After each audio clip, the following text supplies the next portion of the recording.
आप तक 365 दिन आपके साथ। आज की दिन भर की बड़ी खबरें इस प्रकार हैं। फीस माफी को लेकर अभिभावकों में आक्रोश, आर्थिक स्थिति को लेकर है परेशान। हत्यारे पति ने पत्नी की हत्या, बेटे ने मां के कत्ल का खोला राज। मोदी सरकार के दूसरे चरण का 1 साल पूरा, भाजपा के द्वारा डोर टू डोर कैंपेन। 13 साल की उम्र में रिक्शा चलाकर परिवार का कर रहा है भरण पोषण। क्या इस बार भी राज्यसभा चुनाव में निकलेगा हॉर्स ट्रेडिंग का जिन? अब खबरें विस्तार से। जैसा कि 3 महीने के लॉकडाउन में ऑटो चलाने वाले, फुचका वाले, फूल वाले एवं अन्य लोग जिनका रोजमर्रा की जिंदगी में काम करने के बाद शाम को उनका गुजारा चलता था, किसी तरह से वो अपने बच्चों को प्राइवेट स्कूल में पढ़ा पाते थे। मगर लॉकडाउन में सारा काम बंद हो जाने के बाद लोग परेशान हैं। स्कूल फी को लेकर के पहले ही कमाई बंद पड़ी है, अब एक साथ 3 महीने का स्कूल फी देना। आइए जानते हैं क्या कहना है अभिभावकों का। आपके बच्चे कौन से स्कूल में पढ़ते हैं? स्काउट स्कूल में। स्काउट स्कूल में क्या फीस है वहाँ का? वहाँ का फीस है 1200 रुपये। 1200 रुपये हर महीना। तो आपका अभी तो दुकान बंद चल रहा है, दुकान की बंदी में आप स्कूल वाले स्कूल फीस की डिमांड कर रहे हैं, तो कैसे आप फी दे पाएंगे? फीस कैसे देंगे? अभी दुकान चलेगा तब न देंगे। तो इस बात पे स्कूल वालों ने किसी तरह का कोई दबाव डाला है आप लोगों पे? दबाव तो नहीं डाला है, लेकिन रीएडमिशन तो कराना ही पड़ेगा। मगर रीएडमिशन की मांग आप लोगों ने अभी तक स्कूल में जाकर के कुछ मतलब मैसेज में, जैसा कि सब लोग फ़ी मांग रहे हैं, आप लोगों ने कहा कि अभी हम फ़ी नहीं दे पाएंगे, ऐसा कुछ? अभी तो ऐसा नहीं बोले हैं। नहीं बोले जी। कौन से कक्षा में पढ़ते हैं आपके बच्चे? मेरा बच्चा तो है वो 10वां क्लास में है। कौन से स्कूल में है? इकराम पब्लिक। फीस माफ़ हुई है उनकी? उसका फीस तो माफ़ नहीं हुआ। फीस माफ़ नहीं हुआ। जो अभिभावकों का जो कुछ दिनों पहले उन्होंने एक मीटिंग की थी कि फ़ीस माफ़ी की जाए, उसके बाद आज जो खबर आई है जिसके अनुसार फ़ीस माफ़ी नहीं की गई है, तो आप लोगों ने स्कूल में कुछ विरोध जताया है? अभी तो स्कूल खुलवे नहीं किया तो विरोध क्या जताया? जैसा वो लोग ऑनलाइन फ़ीस मांग रहे हैं, उसी तरह ऑनलाइन आप लोगों ने विरोध नहीं जताया? नहीं किया। या फिर फीस माफ़ी के लिए किसी तरह का कोई प्रमाण पत्र वगैरह डाला हो आपने? नहीं, अभी नहीं डाला। क्या तर्क होगा? मैडम, कोविड-19 में हम लोगों ने अभी तक किसी तरह का धंधा नहीं किया, बिजनेस नहीं किया, कहीं से कोई स्रोत नहीं। क्या करते हैं आप? कंस्ट्रक्शन लाइन में है। ठीक है। तो गाड़ी वगैरह बंद है, तो पैसा आएगा कहाँ से? लेकिन स्कूल वाले ये चीज़ को नहीं मान रहे हैं और स्कूल वाले बार बार मैंने ट्यूशन फ़ी के लिए मैसेज कर रहे हैं वो लोग। आपने इस चीज़ का विरोध जताया? हाँ, विरोध जताया, बहुत जगह पे जताया है। तो और क्या स्कूल में जाके भी बोले हैं, लेकिन किसी तरह का कोई तरह का कार्रवाई उन पर नहीं हुई है। नहीं। किन के पास आपने अपने विरोध को रखा था? जो स्कूल में मेरे बच्चे पढ़ते हैं। बसंत प्रजापति जी, आपके कितने बच्चे हैं? मेरे तो 5 बच्चे हैं, बाकी 2 को क्लास कर रहे हैं। अच्छा, तो दोनों में से जो प्राइवेट स्कूल में आपका बच्चा है उसका फ़ीस माफ़ हुआ है? अभी तो ये बताएं मैडम, अभी पता नहीं है। नहीं पता है। ठीक है, तो आप जो लॉकडाउन में कैसे चला रहे थे आप अपना घर? फुचका तो बिक नहीं रहा होगा। नहीं, जो कमा के रखे थे वही खा रहे थे। अच्छा, तो अब आप फीस कैसे देंगे स्कूल का? नहीं माफ़ करेगा तो कमाएंगे, उसके बाद हम देंगे जी।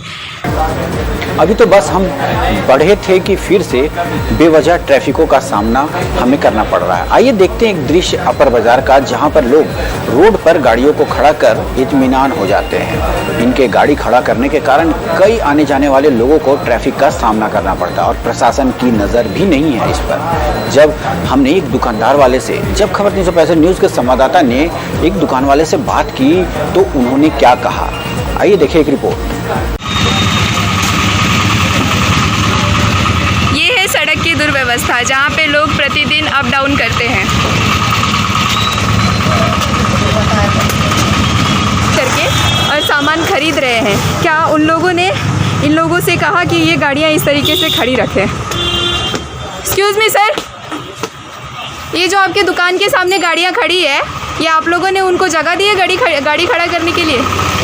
तो जब आपके दुकान के सामने लोग आ रहे हैं, वहाँ पे आपने पार्किंग एरिया नहीं है करके कोई बोर्ड क्यों नहीं लगाया है? पार्किंग एरिया वो नहीं है, ये बात आप भी जान रहे हैं। आपके दुकान के सामने गाड़ियाँ ऐसे तो आपके दुकान में जो कस्टमर्स आ रहे, कम से कम आप उनको तो बोल सकते हैं। एक सेकेंड सर, एक्सक्यूज़ मी, थोड़ा सुनिएगा। सुनिएगा ज़रा। वो जो अभी आप रोड पे गाड़ी खड़ा करके आए हैं, वो आपको दुकान वाले ने स्पेशल जगह दिया है गाड़ी खड़ा करने के लिए, या फिर नगर निगम में स्पेशल टैक्स दिया आपने रोड पे गाड़ी खड़ा करने के लिए? गाड़ी खड़ा करने का कोई टैक्स नहीं होता, ये हम भी जानते हैं जी। लेकिन पार्किंग एरिया यहाँ पे अगर पार्क कितने से कितना बजे तक खुला रखते हैं? दुकान यहाँ खुली रहती है 11 बजे से लेकर अच्छा, 6:30 बजे। जो अभी मैं कुछ देर पहले जाम देखी थी, ये हमेशा रहता है या फिर? तो आपने कुछ भी नहीं देखा। अच्छा, अगर आप देखेंगे जाम तो दंग रह जाएंगे यहाँ से लेके। तो यहाँ कोई प्रशासन, पुलिस, ट्रैफिक कोई नहीं होता है, इसी तरह का जाम चालू रहता है? ऐसा ही जाम था। ये लॉकडाउन के बाद से, लॉकडाउन के पहले का भी यही कुछ हालत था? नहीं, लॉकडाउन के पहले तो बहुत ज़्यादा जाम था, लॉकडाउन अच्छा। के बाद तो जाम रहता ही। मतलब जो मैंने आज देखा वो जैसा आपने बताया कुछ भी नहीं था? नहीं, कुछ भी नहीं, बहुत ज़्यादा जाम रहता है। आपकी दुकान के सामने जब आप लोग गाड़ियाँ लगाते हैं, उनको आप कुछ कहते नहीं है? लगाते हैं, चल जाते हैं, हम भी कुछ नहीं। एक बार फिर से इंसानियत को शर्मसार करने वाली घटना सामने आई है, जहां पति पत्नी के रिश्ते को 7 जन्म का पवित्र रिश्ता माना जाता है, वहीं एक ऐसी घिनौनी वारदात झारखंड के नामकुम में घटी। सारी वारदात एक ऐसे तरीके से रचा गया जिसमें ना ही पत्नी को शक हुआ और ना ही उसके बच्चे को। किस तरीके से एक पति अपनी पत्नी को बहला फुसलाकर सुनसान जगह पर ले जाकर बड़े बेरहमी के साथ जान से मार दिया। वारदात उस बच्चे के सामने घटी और बच्चा निशब्द रह गया। पत्नी बार बार अपनी जान की भीख मांगती रही, मगर पति की दरिंदगी खत्म नहीं हुई। आखिर क्या थी इस घिनौनी वारदात के पीछे की वजह? एक पति को ले लेनी पड़ी अपनी पत्नी की जान। इस पूरी घटना का साक्षी उसका बच्चा, जिसने अपनी ही जुबानी बताया इस पूरी वारदात की कहानी। देखिए एक रिपोर्ट। गाड़ी से उतरे, मतलब रोक के गाड़ी से लात से पहले मम्मी को पीठ में मारे, फिर हाथ से फेंके, पूरा नीचे गिर गई मम्मी। फिर 2 बार लात से मारे एकदम कस के, फिर पत्थर एकदम ऊपर ऐसे पूरा ऐसे करके ऐसे पूरा जोर से बज रहे। एक बार पूरा बज रहे तो चश्मा टूटा, मतलब पैर से मारे तो स्क्रैच आ गया चश्मा में। एक बार मारे पूरा खून निकला। मम्मी अंदर से रो रही थी। फिर मारे पापा, सोचे थे पापा की सांस उसका चल रहा था धीरे धीरे, फिर मारे तो फिर मर गए। फिर इधर बुलबुला कुछ निकल गया। फिर ना हम बहुत रोए। पापा हमको कोना में जाके बोले ना, किसी को बोलेगा नहीं वरना हम भी तुमको मार देंगे। नहीं, मम्मी ना कुछ नहीं करती, पैसा नहीं देती थी ना, वो मांगती थी ना, हमको जरूरत है तो पापा मारते रहते थे। कौन पैसा मांगता था? पापा मांगते थे? हाँ, पापा पैसा मांगते रहते दिनों रात, हमेशा पैसा मांगते थे ना। और खुद घर में बैठे रहते थे और सुते रहते, कुछ कमाते नहीं थे।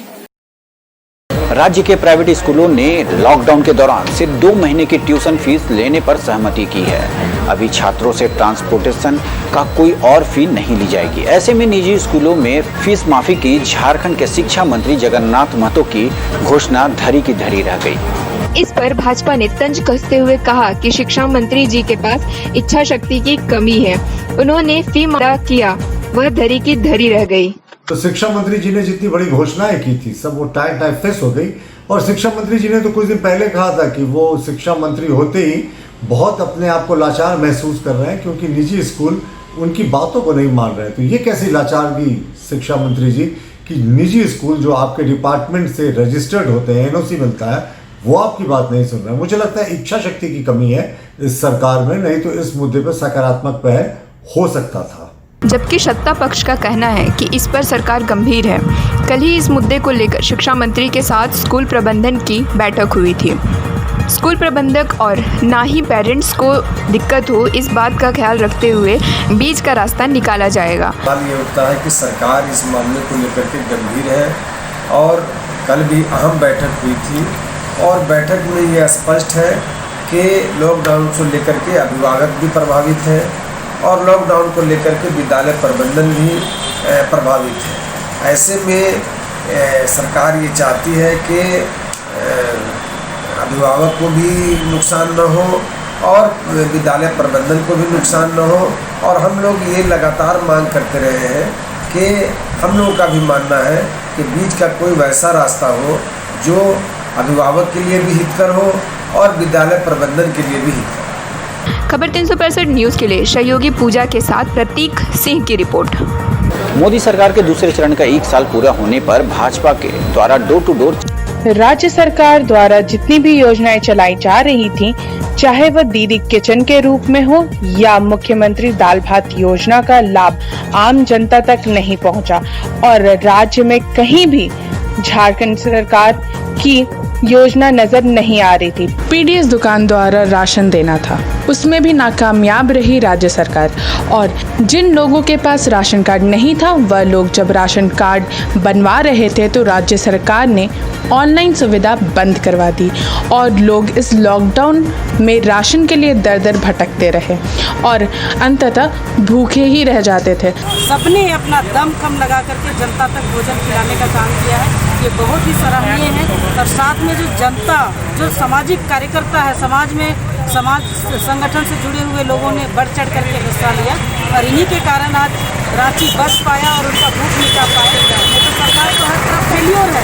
कहाँ उनका काम दिख पाया। दीदी किचन का बात की, रांची में कहीं दीदी किचन दिखा नहीं और जो मुख्यमंत्री दाल भात केंद्र 11 थे जहाँ लकड़ी की व्यवस्था ही नहीं था। तो ये कई फेलियर दिखाई देते हैं सरकार हर तरफ से। अभी आप देखिएगा जिनको देना था क्या बोलते हैं सो डीलर के माध्यम, पीडीएस दुकान के माध्यम से तो चावल देना था, दाल देना था, ये सब चावल देना था, जो चावल भी केंद्र सरकार नहीं हो पाया और कई गड़बड़ियां भी पाई गई जो देते नहीं थे। और कई लोगों को ऑनलाइन जब फॉर्म भराने लगे तो सरकार एक तरफ से बंद करवा दी कि अब ऑनलाइन बंद करो। एक ही परिवार का 3-3 लोग कर रहे हैं। बोले क्षेत्र में हम लोग घूमते हैं, हम लोग को मालूम है कई लोग ऐसे हैं आज भी भूखे हैं। ऐसे लोगों को भारतीय जनता पार्टी ने हर लोगों तक खाना पहुंचाने का काम किया। खबर 365 न्यूज़ के लिए रांची से पूजा की रिपोर्ट। लोकतंत्र में किसी भी राजनीतिक पार्टी के लोगों का स्वतंत्र रूप से चुनाव लड़ने का अधिकार है। चुनाव लड़ने का अधिकार कांग्रेस पार्टी को भी है। दागदार कांग्रेस पार्टी नहीं, भारतीय जनता पार्टी के लोग हैं। अब आज अर्थव्यवस्था दिन ब दिन घटती जा रही है, लोग बेरोजगार हो रहे हैं। भारतीय जनता पार्टी इस बात पर कभी नहीं करती है कि जहां तक बात है राज्यसभा चुनाव का, महागठबंधन दोनों सीटें जीत रही है। और जहां तक दागदार झारखंड में, दागदार भारतीय जनता पार्टी जिसकी कर्म, धर्म, चाल, चलन सारे कुछ उस घेरे पे आते हैं जहां पे सिर्फ झूठी बातें, बेबुनियादी बातें और लोगों को गुमराह करने की चीजें हमेशा निहित रहती है। राज्यसभा चुनाव में हमारे पार्टी के उम्मीदवार, हमारे गठबंधन के उम्मीदवार, एक गुरुजी, भीष्म गुरु शिबू सोरेन जी और हमारी जो उम्मीदवार है वो निश्चित तौर पर चुनाव गठबंधन की होगी, जीत गठबंधन की होगी। भाजपा कुछ भी कर ले, जो कुकर्म का इतिहास रहा है उनका हॉर्स ट्रेडिंग का, वो भी कर रहे हैं, मगर हारना उनका निश्चित है और गठबंधन की दोनों उम्मीदवार इस राज्यसभा से चुनकर जाएंगे। देखिए, देश में कांग्रेस की ये स्ट्रैटेजी चल रही है कि राज्यसभा में वो ज़्यादा से ज़्यादा उम्मीदवारों को अपने जिताएं, इसलिए वो इस सरकार पर अनड्यू प्रेशर डाल रही है, मुख्यमंत्री पर अनड्यू प्रेशर डाल रही है और कांग्रेस पूरे तरीके से अपने इस उम्मीदवार के जरिए हॉर्स ट्रेडिंग करना चाहती है, क्योंकि वो नंबर्स बिल्कुल उनके फेवर में नहीं है। माननीय सरजू राय जी ने भी कहा था कि इनको अपना उम्मीदवार नहीं देना चाहिए, तो कार्यकारी अध्यक्ष कांग्रेस के प्रदेश के राजेश ठाकुर जी ने उनका मजाक उड़ाते हुए कहा था कि सरजू राय जी को कंफ्यूज है और उनकी बातों को कांग्रेस सीरियसली नहीं लेती है। तो कांग्रेस पूरे तरीके से हॉर्स ट्रेडिंग और अनैतिक तरीके अपनाने की कोशिश कर रही है, जो कि दुर्भाग्यपूर्ण है। सरकार के द्वारा दिए गए निर्देशों के तहत सोशल डिस्टेंसिंग का पालन करते हुए, चाहे वह दुकान हो, शॉपिंग मॉल हो या सामाजिक संस्थानों के द्वारा खाना बांटने की बात हो, सभी जगह पर सोशल डिस्टेंसिंग का पालन करना है। सोशल डिस्टेंसिंग की धज्जियां सड़कों पर निकलने वाले लोग ही उड़ा रहे हैं। कैसे, आइए दिखाते हैं एक रिपोर्ट में। जी हाँ, जैसा कि नियमों के साथ में सरकार ने जो है लॉकडाउन को खोलने का फैसला किया है और आप साफ तौर पे देख सकते हैं कि सरकार ने ये कहा था कि सामाजिक लोग हो या फिर मॉल चलाने वाले लोग हो या फिर कोई बिजनेस करने वाले लोग हो, सभी को सोशल डिस्टेंसिंग का पालन करना था। लेकिन आप साफ तौर पे देख सकते हैं कि सड़कों पर जो ये खाना बट रहा है इस वक्त सामाजिक संस्था के द्वारा, यहाँ पर कहाँ सोशल डिस्टेंसिंग दिख रही है, क्योंकि यहाँ पर सोशल डिस्टेंसिंग की पूरी तरह से धज्जियां उड़ रही है। और बगल में आप देख सकते हैं कि प्रशासन के अधिकारी भी खड़े हैं, लेकिन उनकी ओर से कोई भी ये जो सोशल डिस्टेंसिंग का पालन करवाने की बात है वो अब तक नहीं कराने का प्रयास किया गया है और प्रशासन यहाँ पर मौजूद है। तो हम भी कुछ लोगों से जानने का प्रयास करेंगे कि ये जो खाना का वितरण हो रहा है यहाँ पर क्या विधि व्यवस्था है, यहाँ पर लोगों को सोशल डिस्टेंसिंग के तहत जो है खाना बांटा जाता है या नहीं बांटा जाता है, प्रशासन के लोग क्या काम कर रहे हैं, यहाँ पर अपना कितना समय दे रहे हैं ताकि लोग सोशल डिस्टेंसिंग के मद्देनज़र खाना ले सके और कोरोना का बीमारी नहीं फैले। कुछ प्रशासनिक अधिकारी भी हैं, उनसे भी जानने का प्रयास करते हैं कि यहाँ पर आप साफ तौर पर देख रहे हैं कि यहाँ पर जो खाना का वितरण हो रहा है आप भी यहाँ मौजूद हैं। सरकार ने कहा है कि कोई भी काम करना है तो आप सोशल डिस्टेंसिंग का पालन करें, तो क्या आप लोगों की ओर से क्या पहल की जा रही है? गलत कर रहा है ना, आपको बाहर से तो ये बाहर से आए हुए इनका कहना है कि कहाँ से शिमला से क्या नाम संतोष नाम, तो क्या लग रहा है ये गलत है, ऐसा होना चाहिए, सोशल डिस्टेंस बना के रखना चाहिए। मास्क कहाँ है? मास्क क्यों नहीं लगा? मास्क क्यों नहीं लगाया है जैसा कि हम देख पा रहे हैं, इसलिए मास्क क्यों नहीं लगाया, गमछी से लगा लेते हैं। चलिए ख्याल रखिए और मास्क लगाइए। चलिए आगे भी बढ़ते हैं, अच्छा काम है, लोगों को खाना मिलेगा क्योंकि सड़कों पर जो आज भी काम करने वाले लोग हैं उनके लिए सामाजिक संस्थाएं जो है पूरा प्रयास कर रही है कि हम खाना खिलाने का प्रयास करें लोगों को ताकि उन्हें भूख से बचाया जा सके। साथ ही साथ सामाजिक संस्थाओं के लोगों को ये भी ज़रूरी है कि वो सोशल डिस्टेंसिंग का पालन जो है लोगों को करने के लिए निर्देशित करें। तो कुछ लोगों से जान लेते हैं कि क्यों लोग जो है सोशल डिस्टेंसिंग का पालन नहीं कर रहे हैं। यहाँ पर कुछ लोग खड़े हैं, आप साफ तौर पर देखिए कि यहाँ पर सोशल डिस्टेंसिंग कहाँ पर दिख रही है। आप लोग सट के खड़े हुए हैं, क्यों? आप लोगों को सट के खड़े हुए हैं तो अभी सट के खड़ा होना नहीं। ईश्वर अल्लाह तेरो नाम, सही बात है, लेकिन बीमारी ईश्वर अल्लाह देख के नहीं आते। तो आप लोगों को बार बार कहा जा रहा है कि आप लोग दूरी बनाएं, तो आप लोग दूर होकर के भी खाना ले सकते हैं, तो आप लोग दूर क्यों नहीं करें? जय बलदेव, जय बलदेव। तो इस तरह के कमेंट आ रहे हैं, जय बलदेव। खाना बंटना भी ज़रूरी है क्योंकि जो सड़कों पे लोग घूमने वाले हैं उनको खाना अगर नहीं मिलेगा तो भूखे रह जाएंगे। अच्छी बात है, और मंदिर कमेटी बार बार बोल भी रहा है कि आप दूरी बनाएं, सोशल डिस्टेंसिंग का पालन करें, लेकिन सबसे ज़रूरी बात अब यहीं पे रह जाती है कि लोग इस बात को नहीं समझ रहे हैं। सरकार ने तो सभी चीज़ें खोल दी है, लेकिन लोग जब तक इस बात को नहीं समझेंगे कोरोना पर विजय नहीं हासिल कर सकते। अपने सहयोगी विकास शर्मा के साथ विकास सिंह। आज रंगरेज गली में कुछ कपड़े की दुकान एवं जूते की दुकान खुली थी, जिसके बाद दुकानों में काफी भीड़ जमा होती दिखी। इसके खिलाफ अपर बाजार व्यापारी संघ के कुछ लोगों ने नजदीकी थाने में शिकायत की। इसके बाद नजदीकी थाने के प्रशासन पदाधिकारीगण अपर बाजार के रंगरेज गली पहुंचे और वहां सभी दुकानों को उन्होंने बंद कराया और चेतावनी देकर छोड़ दिया। लॉकडाउन के खुलने के बाद लोगों को खाने पीने की असुविधा हो रही है। ऐसा ही नज़ारा आज रातू रोड के किशोरी लाल यादव चौक के पास दिखा, जहां एक महज 13 साल का बच्चा घर की जिम्मेदारियां को उठाने के लिए रिक्शा चलाता हुआ नजर आया। आइए दिखाते हैं, जब संवाददाता ने उस बच्चे से बात की तो उसने क्या कहा। कब से रिक्शा चला रहे हैं आप? 15 दिन। 15 दिन से रिक्शा चला रहे हैं। लॉकडाउन हो गया था उसके कारण? घर में कौन कौन है आपके? मम्मी, बहन। मम्मी और बहन। नाम क्या है आपका? सत्यम कुमार। पिताजी का नाम क्या है? रामदास। अच्छा, घर कहाँ पर है आपका? नाटरो गली। अच्छा, तो खाने पीने की समस्या हो रही थी, रिक्शा क्यों चला रहे हैं आप? हाँ, घर में दिक्कत पड़ गया था। घर में दिक्कत था, इसके कारण आप रिक्शा चला रहे हो? हाँ।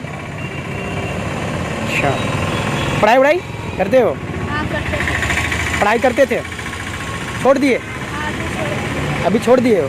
कौन से स्कूल में पढ़ते थे? Police line. Police line school में पढ़ते थे। सरकारी या फिर प्राइवेट में पढ़ते थे? सरकारी। सरकारी स्कूल में। तो लॉकडाउन में ही रिक्शा चलाए या फिर इससे पहले भी चलाते थे? इसी लॉकडाउन में चलाते हो? तो ये थी शाम की 7 बजे की बड़ी खबरें। देखते रहिए खबर 365 न्यूज़। मैं संजय, नमस्कार।